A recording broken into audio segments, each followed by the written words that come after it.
Hello, I'm Bob Hodge, President of Advanced Spindle Technology, and we're here in our Winston-Salem, North Carolina headquarters, and I'd like to share with you today a little bit of what we go through in the evaluation of spindles, and to speak a little bit to the question that we get pretty frequently as to what do we mean by better than new.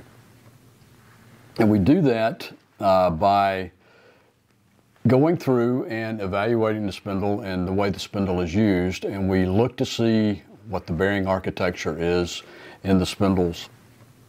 And in other videos, we've gotten into some of the bearing operating parameters and construction, like contact angles and all that. But we also evaluate spindles from the standpoint of, do we need a hybrid ceramic spindle or spindle bearing, or do we need regular steel? Do we need to spend the extra money on hybrid ceramic bearings? And typically what we look at, and what most people would look at when they're making that decision, is speed. Looking at the speed capability of the bearings, what is the limiting speed of the bearing of one versus the other. There's also other factors that come into play there, principally the ball size. Is it a high-speed bearing? Is it a small ball bearing, a medium, intermediate ball bearing, or a large ball, high-capacity bearing? And oftentimes you don't have to sacrifice capacity to go faster simply by going to a ceramic hybrid bearing.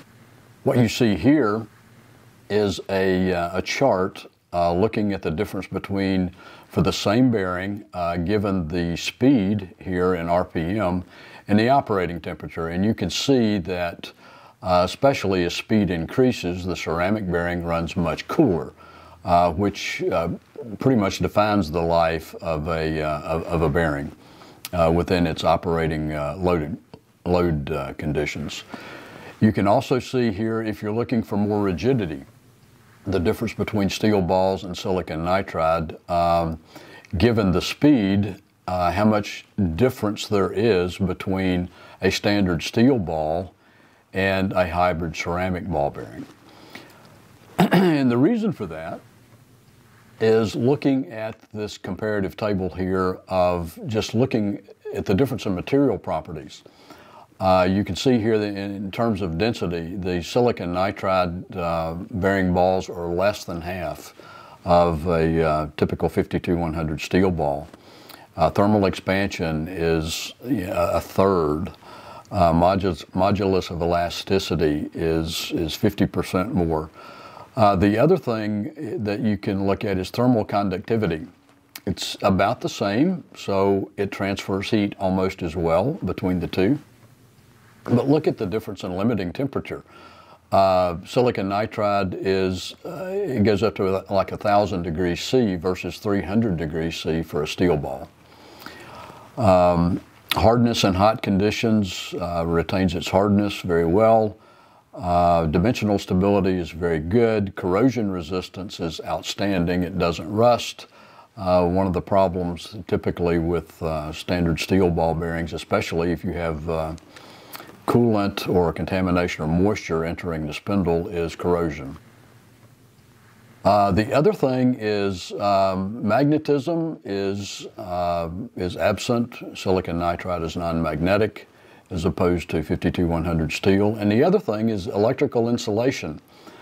One of the reasons, other than speed, that we might look at a spindle and why we would go from a steel bearing that is within its speed capabilities and is probably performing okay, is in a high frequency spindle you often have some rogue currents, and